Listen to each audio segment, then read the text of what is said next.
So hello guys, कैसे हो तुम सब? आप सभी को नमस्कार and welcome back on rising physio पाठशाला। सो आज का जो टॉपिक है वो है रेस्टिंग मेम्ब्रेन पोटेंशियल। वैसे तो मैंने एक्शन पोटेंशियल की प्लान करा था, बट एक्शन पोटेंशियल को समझने के पहले हमें आरएमपी समझना बहुत जरूरी होता है, बिकॉज रेस्टिंग मेम्ब्रेन पोटेंशियल एक ऐसा टॉपिक है जो एक्शन पोटेंशियल का हाफ कवर करता है। मींस अगर तुम्हें रेस्टिंग मेम्ब्रेन पोटेंशियल अच्छे से समझ में आता है सो एक्शन पोटेंशियल तुम्हारे लिए बहुत ही आसान हो जाएगा।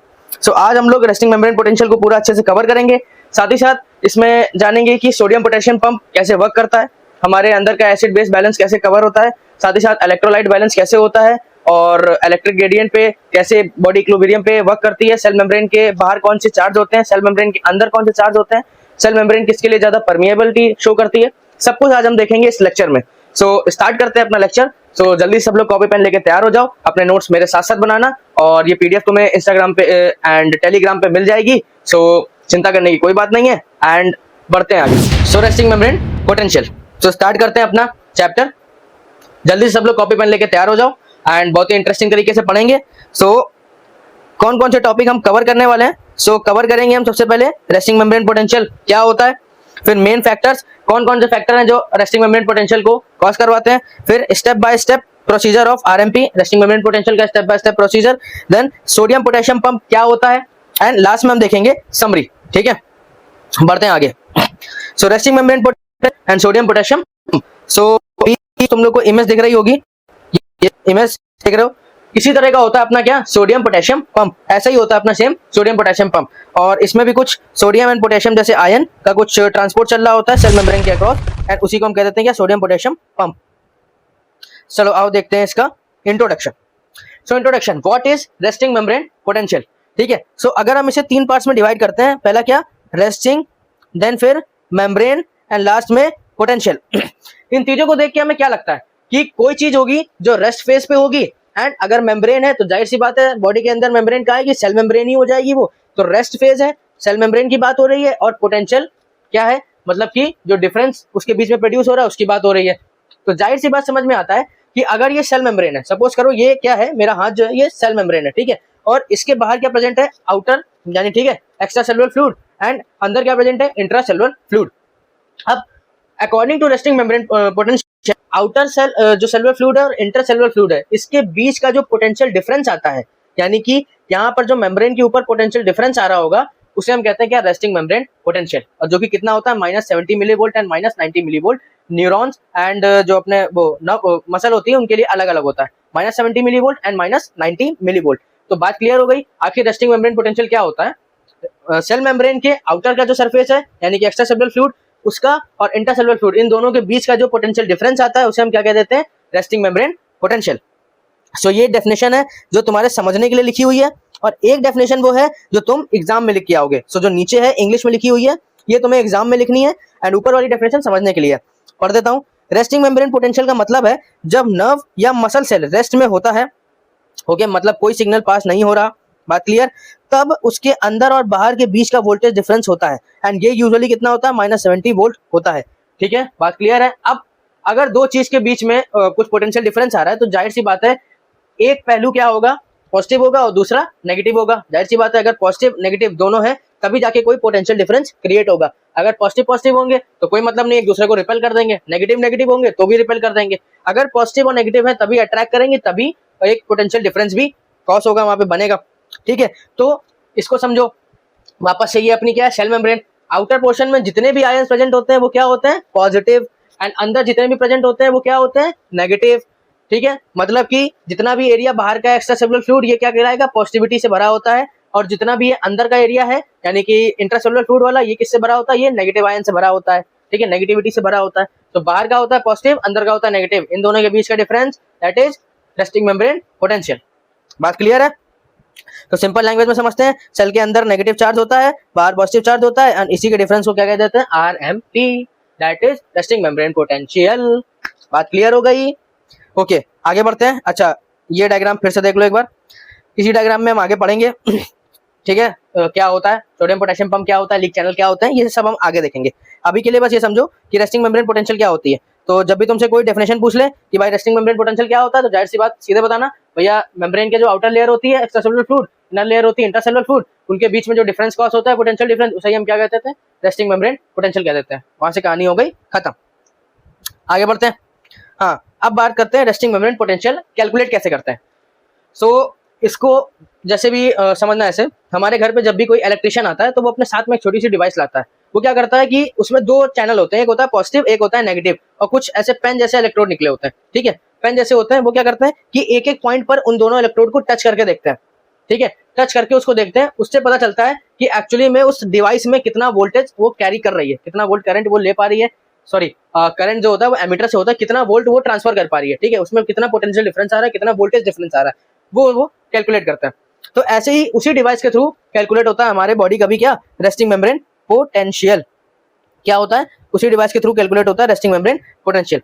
कैसे होता है आप समझना।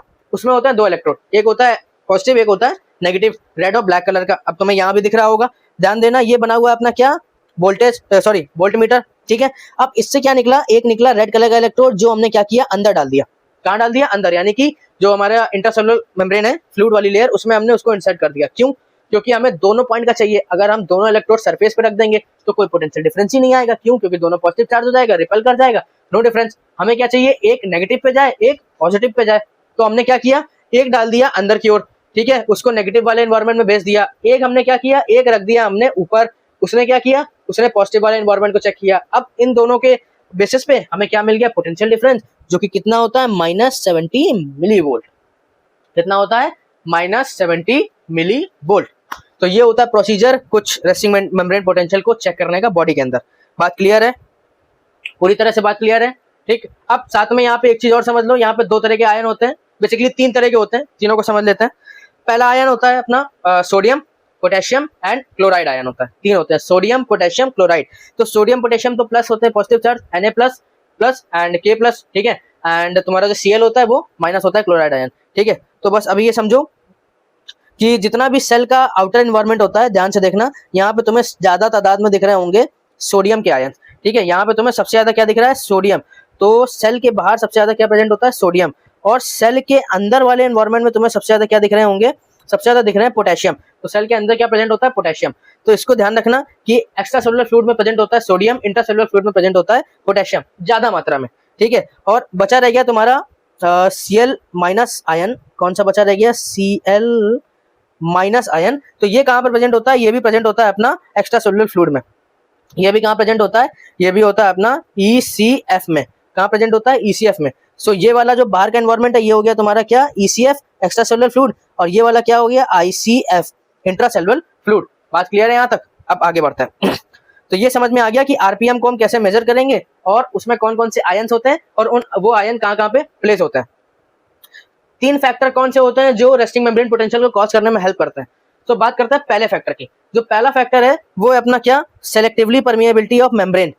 ठीक, तो हमने स्टार्टिंग में पढ़ रखा है, 9th 10th में भी पढ़ा है, 12th में भी पढ़ा है कि जो सेल मेम्ब्रेन की लेयर होती है, सेल मेम्ब्रेन जो होता है वो बेसिकली सेलेक्टिवली परमिएबल होता है। वो उन्हीं आयंस को अपने अक्रॉस जाने देगी जो सेल के ग्रोथ के लिए रिस्पॉन्सिबल है या जो सेल के लिए नेसेसरी है। ठीक है, सो ये इसका जो पहला फैक्टर होता है दैट इज सेलेक्टिवली परमिएबल। ये उन्हीं आयंस को परमिशन देगा कि तुम मेरे अक्रॉस जाओ जो सेल्स के लिए रिस्पॉन्सिबल है। ठीक है, तो सबसे ज्यादा ये परमिशन किसको ग्रांट करता है, तो मेम्ब्रेन K+ के लिए ज्यादा परमिएबल है। किसके लिए ज्यादा परमिएबल है, K+ आयन के लिए ज्यादा परमिएबल है। तो अभी ऊपर हम देख के आए इस वाले डायग्राम में K+ कहाँ पे है, K+ है मेम्ब्रेन के अंदर। ठीक है, तो और यहाँ पे हमने क्या देखा, मेम्ब्रेन K+ के लिए ज्यादा परमिएबल है। फिर नीचे क्या लिखा है, Na के लिए कम परमिएबल है। मतलब कि K+ को परमानेंट परमिशन है कि तुम अंदर बाहर कर सकते हो, एंड Na+ को लिमिटेड परमिशन है कि तुम्हारे पास इतना टाइम है, तुम इतने टाइम में या तो बाहर जाओ या तो बाहर से अंदर आ जाओ। ठीक, इसीलिए ध्यान दो कि Na भाई साहब जनरली बाहर बैठे हुए हैं और K भाई साहब जनरली अंदर बैठे हुए हैं। तो ये बात क्लियर हो गई कि ऐसा यहाँ पे। ठीक, ध्यान रखना, तीन फैक्टर, पहला अपना क्या है, सेलेक्टिवली परमिएबल। क्यों, क्योंकि ये K+ को ज्यादा परमिएबिलिटी प्रोवाइड करता है एंड Na+ को कम करता है। ठीक है, फिर बात करते हैं पोटेशियम लीक चैनल की। किसकी, पोटेशियम लीक चैनल। अब पोटेशियम लीक चैनल क्या होता है, चलो यहाँ पे बता देता हूँ इसे डायग्राम में। कलर चेंज कर लेते हैं। ठीक है, ले लेते हैं इसको अभी अपन ब्लू कलर में। हाँ, दो तरह के चैनल होते हैं जब भी हम बात करेंगे सोडियम पोटेशियम पंप की, या फिर रेस्टिंग मेम्ब्रेन पोटेंशियल, या फिर एक्शन पोटेंशियल, किसी की भी हम बात करेंगे उसमें दो तरह के चैनल दिखेंगे हमें। पहला जो चैनल दिखता है हमें that is V gated channel, यानी कि वोल्टेज गेटेड चैनल, जो कि सोडियम पोटेशियम पंप में होता है। तो वो चैनल कुछ ये है, जो तुम्हें ग्रे कलर से चैनल दिख रहा है, जो अभी मैंने मार्क करा है, ये चैनल कौन सा है? ये अपना वी गेटेड चैनल, जो जब इसको वोल्टेज मिलेगा, इंपल्स मिलेगी, तभी ये काम करना शुरू करेगा, ठीक है। अब ये जो ग्रीन कलर से दिख रहा है, ग्रीन कलर से, ये अपना क्या, के प्लस लीक चैनल, ठीक है। और ये जो पिंक कलर से दिख रहा है, ये है अपना क्या, Na प्लस लीक चैनल, ठीक। अब लीक चैनल से क्या समझ में आता है? लीक चैनल वो चैनल होते हैं जहां से हमेशा क्या कहते हैं, आयन लीक हो रहा है, ठीक है, आयन हमेशा लीक करता है। सो जो तुम्हारा के प्लस वाला चैनल है, ये हमेशा परमानेंटली ओपन रहता है, ये हमेशा ओपन रहता है। के प्लस लीक चैनल हमेशा ओपन रहता है, and Na plus leak channel कुछ समय के लिए ओपन होता है। क्यों? अभी थोड़ी देर पहले मैंने बताया कि जो सेल मेम्ब्रेन की लेयर है वो के प्लस के लिए हाईली परमिएबल है एंड Na प्लस के लिए लो परमिएबल है, और इसके लिए हाई परमिएबल है। बात क्लियर है? इसलिए ये वाला परमानेंट ऑन रहता है और ये वाला कुछ समय के लिए खुलता है, फिर बंद हो जाता है। बात क्लियर है? ये वाला जो अपना Na प्लस का चैनल है, ये कुछ समय के लिए खुलता है एंड फिर बंद हो जाता है। सभी लोग से रिक्वेस्ट है, गर्मी बहुत ज्यादा है, सो स्टे हाइड्रेटेड एंड पढ़ते समय पानी भी साथ में रखा करो, जिससे तुम्हारा ब्रेन एक्टिव होता रहेगा, ठीक है। सो ये दोनों चैनल समझ में आ गए। तो कौन कौन से चैनल होते हैं अपने पास? पहला आता है वी गेटेड और दूसरा आता है अपना कौन सा, लीक चैनल, ठीक है। तो लीक में भी दो कैटेगरी आती है, कौन कौन सी, Na प्लस एंड के प्लस। के प्लस वाला हमेशा परमानेंट ओपन रहता है, Na प्लस वाला कुछ समय के लिए ओपन होता है, फिर बंद हो जाता है, ठीक है। ये सारी बातें अभी बस समझो, प्रोसेस कैसे होता है ये अभी थोड़ी देर में पता चल जाएगा। लास्ट होता है सोडियम पोटेशियम पंप, ठीक है। ये एक एक्टिव ट्रांसपोर्ट का मेथड होता है जो कि एटीपी यूज करता है। वापस से आते हैं यहाँ पे, आप ध्यान दो, मैंने क्या बताया, ये है क्या, वी गेटेड चैनल जो होता है सोडियम पोटेशियम पंप के थ्रू, ठीक है, पंप के समय, यही सोडियम पोटेशियम पंप का काम करता है, वी गेटेड चैनल, ठीक है। एंड यहाँ पर किसका यूज करता है? ये यूज करता है एटीपी का। अब एटीपी का क्यों यूज करता है? क्योंकि ये है क्या, एक्टिव ट्रांसपोर्ट। और एक्टिव ट्रांसपोर्ट मतलब कि जो एनर्जी को यूज करे किसी भी मेथड को प्रोसेस करने के लिए, किसी भी चीज को प्रोसेस आउट करने के लिए अपनी इंटरनल एनर्जी को यूज कर रहा है। दैट्स व्हाई हमने इसे क्या कहा, एक्टिव ट्रांसपोर्ट, ठीक है। तो सोडियम पोटेशियम पंप जो है, ये बेसिकली एक्टिव ट्रांसपोर्ट एक मेथड होता है जो एटीपी यानी कि अपनी इंटरनल एनर्जी को यूज करता है। बात क्लियर हो गई? तो इसके तीन मेन फैक्टर कौन कौन से हैं? पहला, सेलेक्टिवली परमिएबल मेम्ब्रेन जो होती है, किसको सबसे ज्यादा परमिशन देती है? के प्लस को, ठीक है। दूसरा, लीक चैनल जो होते हैं सोडियम पोटेशियम के, परमानेंट कौन से ओपन होते हैं? के प्लस वाले। एंड तीसरा, सोडियम पोटेशियम पंप, जो कि कैसा होता है, एक्टिव ट्रांसपोर्ट मेथड होता है, और ये एटीपी यूज करता है, ठीक है, एटीपी यूज करता है। बात क्लियर है? इस वाले डायग्राम में भी देख लो।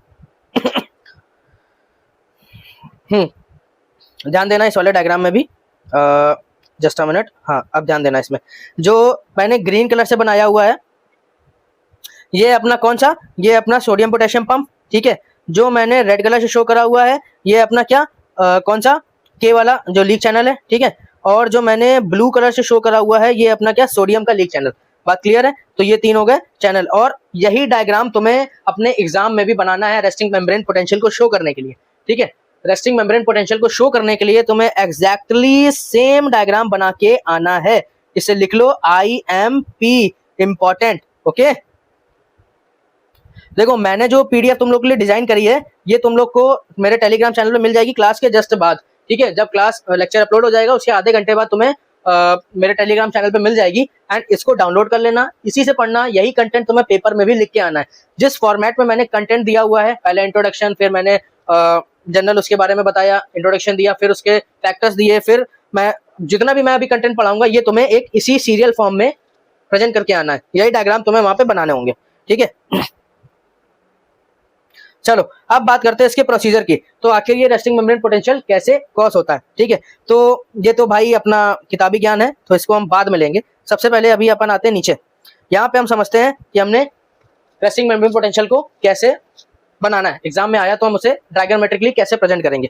चलो सबसे पहले बना लेते हैं अपनी क्या, सेल मेम्ब्रेन की लेयर, ठीक है। तो ध्यान से देखना, ये जो मैं लाइन बना रहा हूँ, ये हो गई क्या, अपनी सेल मेम्ब्रेन की लेयर, ठीक है, ठीक है। ये हो गई अपनी क्या, सेल मेम्ब्रेन की लेयर। अब ब्लू कलर से बना लेते हैं इस पे, ये हो गया क्या, सोडियम पोटेशियम पंप। ये क्या हो गया, ये हो गया अपना वी गेटेड चैनल, जो कि सोडियम पोटेशियम पंप। और यहाँ पर हम एक मिनट, ब्राउन कलर से बनाते हैं के प्लस चैनल, ठीक है। और यहाँ पे हम ये वाले रेड कलर से या फिर इससे बना लेते हैं, रुको, हाँ लाइट ब्लू कलर से बना लेते हैं अपन क्या, अपना Na प्लस चैनल, ठीक है। तो मैं यहाँ पे डिनोट कर दे रहा हूँ, ये कौन सा है, ये है अपना Na प्लस का लीक चैनल, और ये है अपना क्या, K+ का लीक चैनल, और ये है अपना क्या, सोडियम पोटेशियम पंप। ये अपना क्या, सोडियम पोटेशियम पंप। बात क्लियर हो गई। ये अपना क्या, ये है अपना क्या, सोडियम पोटेशियम पंप। इसे यहाँ पे कर देते हैं थोड़ा साइड में। बात क्लियर हो गई सबको। हाँ, तो ये अपना क्या हो गया, सोडियम पोटेशियम पंप। तो कुछ इस तरह का दिखता है, ठीक है, बात क्लियर है। हाँ, अब समझो मेम्ब्रेन के इस तरफ क्या प्रेजेंट होते हैं, इस तरफ होते हैं अपने सोडियम, हाँ Na+ होता है, और अंदर साइड क्या होता है, पोटेशियम, ठीक है। अब एक्सटेंट पोटेंशियल जब क्रॉस होता है तो ये क्या होती है, ये मेम्ब्रेन पलट जाती है, ठीक है, ये मेम्ब्रेन पलट जाती है। अब ध्यान देना, बहुत अच्छे समझना इसको। वापस से बना लेते हैं। ये अपनी सेल मेम्ब्रेन की लेयर है, ठीक है, और बाहर की ओर क्या प्रेजेंट होता है, बाहर की ओर प्रेजेंट होते हैं पॉजिटिव पॉजिटिव पॉजिटिव पॉजिटिव, ठीक है, अंदर की ओर negative negative negative negative negative, ठीक। जैसे ही एक्शन पोटेंशियल कॉस होता है, जैसे ही एक्शन पोटेंशियल कॉस होता है, नर्व इंपल्स जिसको मिलती है, ये क्या हो जाता है, ये कन्वर्ट हो जाता है, ये कन्वर्ट हो जाता है किसमें, इसके अपोजिट सिग्नल में। अपोजिट सिग्नल कैसे बनता है उसको भी समझते हैं। देखो, ये तुरंत कन्वर्ट हो जाएगा, बाहर चला जाएगा नेगेटिव नेगेटिव नेगेटिव, अंदर आ जाएगा positive positive positive positive positive. तो ये हो जाता है कन्वर्जन। ये क्या हो जाता है, कन्वर्जन। बात क्लियर है, ये हो जाता है कन्वर्जन, ठीक। इतनी बात क्लियर हो गई। जब भी बॉडी में इंपल्स मिलती है तो रेस्टिंग मेम्ब्रेन पोटेंशियल अपनी पोलैरिटी होता है लूज करता है और एक्शन पोटेंशियल की तरफ चला जाता है। और जैसे ही एक्शन पोटेंशियल की इंपल्स मिलती है तो बाहर का जितना भी पॉजिटिव चार्ज होता है वो कहाँ आ जाता है, वो आ जाता है अंदर, और जितना भी नेगेटिव चार्ज होता है वो कहाँ चला जाता है, वो चला जाता है बाहर, अंदर से बाहर चला जाता है। इतनी बात हो गई क्लियर, ठीक है। तो ये हो गया अपना क्या, एक्शन पोटेंशियल के समय क्या एक्चुअली में चेंजमेंट आता है, ठीक है। अब समझो कि ये कैसे कॉज होता है, ठीक है। हमने क्या पढ़े थे, 3 तरह के गेट चैनल पढ़े थे। पहला क्या, वोल्टेज गेटेड, दूसरा क्या पढ़ा था हमने, लीक चैनल, ठीक है। लीक चैनल में भी 2 थे, कौन कौन थे, सोडियम एंड पोटेशियम, ठीक।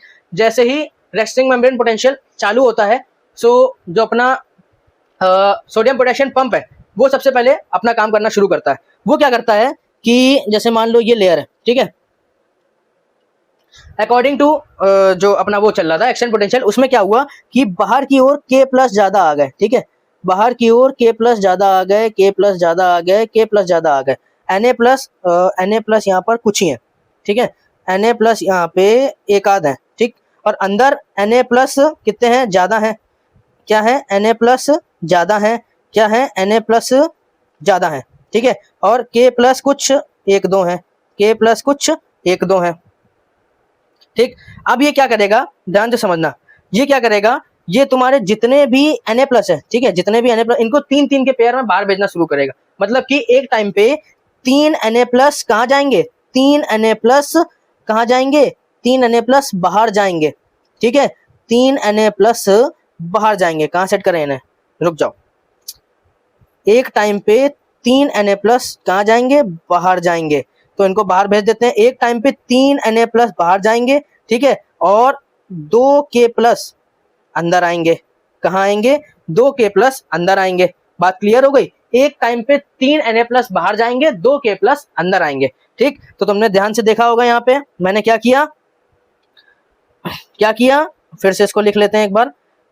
3 क्या हुआ, 3, ठीक है, Na+ कहाँ गए, अंदर से गए बाहर। बात क्लियर, ठीक है, और 2 K+ बाहर से कहाँ आए, अंदर, ठीक। तो यही होता है रेस्टिंग मेम्ब्रेन पोटेंशियल को मेंटेन करने का एक प्रोसीजर, जिसमें 3 सोडियम आयन इंट्रासेलुलर फ्लूइड से बाहर जाते हैं एक्स्ट्रा सेलुलर में, एंड एक्स्ट्रा सेलुलर से 2 पोटेशियम आयन अंदर की ओर आते हैं। बात क्लियर हो गई, इतनी बात क्लियर हो गई, ठीक।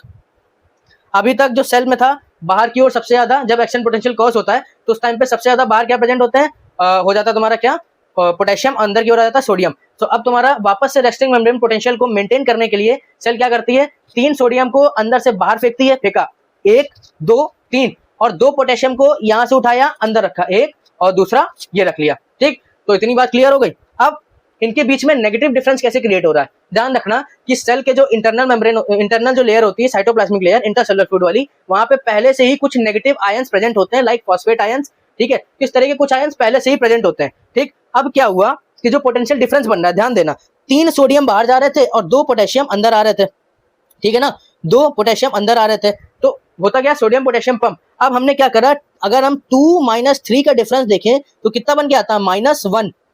बात क्लियर है, 2 - 3 का डिफरेंस देखते हैं तो बन के आता है क्या, -1। इसीलिए अंदर माइनस चार्ज ज्यादा प्रेजेंट होने लगता है। बात क्लियर हो गई, इसीलिए अंदर माइनस चार्ज ज्यादा बनने लगता है। तो यहां तक बात क्लियर हो गई कि सेल के इंट्रासेलुलर फ्लूइड में नेगेटिव चार्ज यानी कि नेगेटिव आयन कैसे बन जाते हैं। भाई जो डिफरेंस क्रिएट हो रहा है वही नेगेटिव चार्ज को अंदर ला रहा है, और साथ में पहले से कुछ नेगेटिव आयन्स है जो वहां पे प्रेजेंट है। ठीक है, तो अब ये काम होता किससे, ये काम तो करा है सोडियम पोटेशियम पंप ने, यानी कि जो अपने वी गेटेड चैनल थे उन्होंने ये वाला काम किया। क्या कि 3 सोडियम को बाहर भेजा और 2 पोटेशियम को अंदर लेके आए। ये काम किसने किया, सोडियम पोटेशियम पंप ने किया। बात हो गई क्लियर। ठीक है, अब बारी आती है किसकी, जो लीक चैनल प्रेजेंट है। लीक चैनल क्या करते हैं, लीक चैनल परमानेंटली किसको, पोटेशियम को बाहर भेजते रहेंगे, बाहर भेजते रहेंगे, बाहर भेजते रहेंगे। अब मान लो ये बना हुआ है अपना क्या, लीक चैनल। ये क्या करेगा, पोटेशियम को अंदर से बाहर भेजेगा। ठीक है, बाहर भेजेगा। अब एक टाइम पे क्या होगा, पोटेशियम कुछ ज्यादा ही बाहर चला जाएगा, धीमे धीमे भेजता है, तेज नहीं, बिल्कुल धीमे धीमे प्यार से भेजेगा। अब एक टाइम पे पोटेशियम कुछ बाहर ज्यादा चला जाता है। ठीक है, अब जब पोटेशियम है क्या, पॉजिटिव चार्ज। ठीक, अब ये पॉजिटिव चार्ज बाहर भाग रहा है, अंदर क्या प्रेजेंट है, अंदर प्रेजेंट है नेगेटिव चार्ज। अब नेगेटिव हमेशा पॉजिटिव को क्या करेगा, अट्रैक्ट करेगा। ठीक है, तो जैसे ही ये जनाब बाहर जाने की कोशिश करेंगे, ये इसको तुरंत खींच लेगा। ये क्या करेगा, ये इसको तुरंत खींच लेगा। एंड इसी खींचने के प्रोसेस को हम कहते हैं क्या, इलेक्ट्रोस्टैटिक फोर्स। क्या कहते हैं, इलेक्ट्रोस्टैटिक फोर्स। और यही फोर्स रिस्पॉन्सिबल होता है रेस्टिंग मेम्ब्रेन पोटेशियम को इक्विलिब्रियम स्टेज में लाने के लिए। ठीक है, यही इलेक्ट्रोस्टैटिक फोर्स रिस्पॉन्सिबल होता है आरएमपी को कॉज करने के लिए। तो यहां तक की बात हो गई है क्लियर। क्या हो गई, यहां तक की बात हो गई अपने को क्लियर। ठीक है, यहां तक की बात हो गई अपने को क्लियर। वापस चलते हैं ऊपर। तो ये थी कुछ कहानी जो मैंने अभी तुम्हें डायग्राम के फॉर्म में बताई। यही यहाँ पे कुछ बुकिश लैंग्वेज में मैंने लिख रखी है, क्योंकि शंभुलिंगम बुक से मैंने सारी तुम्हारी पीडीएफ बनाई है, तुम भी उससे पढ़ना, बहुत अच्छी बुक है। तो resting membrane potential typically -50 to -75 millivolt maintain करता है। कंबाइंड एक्टिव ट्रांसपोर्ट होता है, पैसिव ट्रांसपोर्ट भी यूज करता है। ठीक है, फिर देखो ध्यान से, एटीपीएस इसमें यूज होता है, ग्रेडियंट वाइल पैसिव डिफ्यूजन ये सब होता है। लीक चैनल का भी बहुत ज्यादा काम होता है। बात क्लियर। एक्टिव ट्रांसपोर्ट क्या होता है ये मैंने बता दिया, पैसिव क्या होता है, और इलेक्ट्रोस्टैटिक जो प्रेशर बताया था उसके बारे में भी लिखा हुआ है, इसको बस पढ़ लेना। ठीक है, यही तुम्हें एग्जाम पैटर्न में भी लिखना है। सोडियम पोटेशियम पंप क्या होता है ये भी बता दिया, क्या कि भाई एक एक्टिव ट्रांसपोर्ट मैकेनिज्म है जो एटीपी एनर्जी यूज करता है। ठीक है, हर साइकिल में 3 सोडियम बाहर निकलते हैं, 2 पोटेशियम अंदर आते हैं। बात क्लियर है। Result, more positive charge outside, negative charge maintain inside, this is called electrogenic pump. बात क्लियर है। ये कुछ डायग्राम है जो मैंने तुम्हें अभी डायग्राम बना के बताया, ये कुछ उसी डायग्राम के फॉर्म में लिखा हुआ है। देखो सबसे पहला स्टेप क्या है, 3 sodium and 1 ATP bind to pump. मतलब देखो 3 सोडियम, कुछ इस तरह का वी गेटेड चैनल होता है, 3 सोडियम आके बाइंड करते हैं। फिर ये भाई साहब क्या करता है, एटीपी लेता है, एटीपी के थ्रू देखो अब ये क्या हुआ, अब ये ऐसे बना हुआ है इस तरह से, अब ये उल्टा हो गया, तो ये क्या करता है, ऐसे पलट जाता है, पलटने के बाद ये क्या करता है, सोडियम बाहर फेंक देता है। अब देखो ध्यान से, जब इसने सोडियम बाहर फेंके, इसके साथ क्या आया, इसके साथ 2 पोटेशियम जुड़ गए। ठीक है, 2 पोटेशियम जुड़े, पोटेशियम जुड़ते ही क्या होता है, फिर से ये अपना डब्बा चेंज, अभी ऐसे था अब ऐसे हो जाएगा, ऐसे हुआ, इसने 2 पोटेशियम अंदर फेंके, फिर से ये यही प्रोसेस बार बार करता रहता है। तो ये होता है अपना क्या, action potential, sorry resting membrane potential को करने का काम। एंड इसे हम कहते हैं क्या, सोडियम पोटेशियम पंप। इसे हम क्या कहते हैं, सोडियम पोटेशियम पंप। तो फाइनल कॉन्सेप्ट है, इसको देख लेते हैं। क्या है, आरएमपी -70 मिलीवोल्ट होता है, के plus leak channel, inside negative and outside positive. तो ये तुम्हें ध्यान रखना है, ऐसे ही तुम्हें अपने एग्जाम में प्रेजेंट करना है। एंड सो आज हमने क्या क्या पढ़ा, सारा डायग्राम बना के दिखा दिया था। ठीक है, आज हमने पढ़ लिया क्या, सबसे पहले हमने देखा आरएमपी क्या होता है। ठीक है, आरएमपी पढ़ लिया, फिर उसके क्या पढ़े, फैक्टर पढ़ लिए। फैक्टर पढ़ने के बाद हमने क्या देखा, उसका प्रोसीजर, फिर हमने देखा प्रोसीजर, फिर हमने देखा कि सोडियम पोटेशियम पंप क्या होता है। ठीक है, ये सारी चीजें हमने कवर कर ली, समझ में आ गया रेस्टिंग मेम्ब्रेन पोटेंशियल क्या होता है। सो होप आप सबको वीडियो पसंद आई हो। तो आज के लिए बस थैंक यू, एंड मिलते हैं नेक्स्ट वीडियो में एक इंटरेस्टिंग लेक्चर के साथ। एंड अगला लेक्चर होने वाला है एक्शन पोटेंशियल पे, सो इसे पढ़ लेना। अगर इसे नहीं पढ़ोगे तो एक्शन पोटेंशियल समझने में दिक्कत होगी, क्योंकि सोडियम पोटेशियम पंप का मैकेनिज्म आना चाहिए। सो मिलते हैं नेक्स्ट वीडियो में, तब तक के लिए ओके बाय।